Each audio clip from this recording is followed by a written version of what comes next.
Salut, c'est Stéphane en direct de la plage des Pays-Bas. Il fait super beau, c'est cool. Un petit épisode sur le grounding, earthing, et notamment sur des anecdotes que je vais vous raconter qui sont passées avant que je sache vraiment ce que c'était que le grounding et ses mécanismes. Et donc c'est assez intéressant. Alors le premier, c'est le fait que quand j'étais avec des copains, on allait chez un copain en Normandie. Et puis il avait donc une maison avec un jardin, c'était vraiment sympa. Il avait même une piscine et bon, fortuné, et peu importe. Et donc c'est pas le sujet. Et en fait, ce qui se passait, c'est qu'on faisait la fête. Moi j'étais assez crevé parce qu'avec ma fatigue chronique, mon brain fog, etc., faire la fête, boire un peu d'alcool, j'étais vraiment facilement à bout. Et donc j'allais dormir dans une chambre, hein, comme tout le monde, qu'on m'avait assigné. Et ce qui se passait, sans que je comprenne du tout pourquoi je faisais ça, c'est que vers les 6 heures du mat, quand le soleil commençait à arriver, je me levais parce que j'étais pas bien dans ma chambre et je me levais et j'allais me recoucher par terre dans la pelouse. Euh, voilà, sans savoir pourquoi. Je pensais que j'avais besoin d'air frais, de respirer, que je respirais pas bien dans cette chambre. Et je m'allongeais dans cette pelouse encore un peu humide parce qu'il y avait la rosée du matin. Et je me sentais instantanément beaucoup mieux. Et c'est là comme ça que je finissais ma nuit dans la pelouse comme un, voilà, comme un, bon bref. Et, et avec du recul maintenant, je me dis, mais en fait, ce que je faisais, c'était tout simplement du grounding. J'avais besoin de me connecter à la terre pour regagner cette énergie que j'avais perdue peut-être un peu avec l'alcool, à faire la fête, etc. Et maintenant, ça a beaucoup de sens.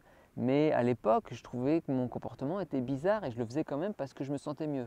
Et donc, je suis très content d'avoir pu enfin comprendre le pourquoi du comment. Et puis j'ai une autre histoire, une autre anecdote aussi, c'est qu'on voyageait avec mon groupe de musique pour aller faire des concerts assez souvent et on dormait chez les gens des fois avec un accueil un peu rustique, mais nous on s'en fout, on était jeunes et c'était très sympa. Et, euh, et des fois on avait un lit pour tout le monde et pourtant un de nos guitaristes, il insistait pour dormir par exemple sur le carrelage, genre le carrelage de la cuisine ou dans un placard, ou toujours il aimait bien le carrelage. Et il nous disait, ouais, c'est parce que j'aime bien avoir un truc bien plat pour mon dos, mais il ne choisissait pas du parquet, il ne choisissait pas du bois ou quoi que ce soit, il choisissait toujours des carrelages, quelque chose de très froid. Donc on se dit, quand même, quelque chose de très froid, c'est pas confortable. Et je pense que sans le vouloir, sans le savoir, il faisait du grounding à se connecter sur du carrelage qui est, ou des dalles, des dallages qui sont quelque chose d'assez conducteur. C'est pour ça qu'ils sont beaucoup plus froids que le parquet. Et donc, peut-être que ça lui faisait du bien à son dos parce que bon, il avait des problèmes de dos, il aimait dormir sur une surface plate. Mais moi, je pense vraiment qu'il faisait ça parce que le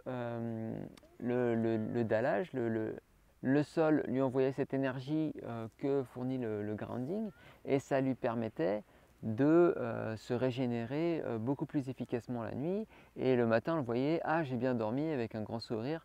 Donc voilà, pour moi, c'est sûr, c'est le grounding. J'aimerais bien savoir si, ce serait intéressant que vous y réfléchissiez. Peut-être vous avez des comportements étranges que vous pouvez maintenant expliquer grâce au grounding. Donc si jamais vous avez des anecdotes identiques à partager, n'hésitez pas. Et en complément, vous êtes libre de télécharger gratuitement mon PDF, les 24 erreurs qui vous empêchent de guérir. Voilà, c'est tout ça, c'est dans la description. Laissez-moi un petit commentaire par rapport au grounding si vous avez des super anecdotes, je vais les lire très bientôt. Et puis on se retrouve demain pour un prochain épisode. Allez, ciao!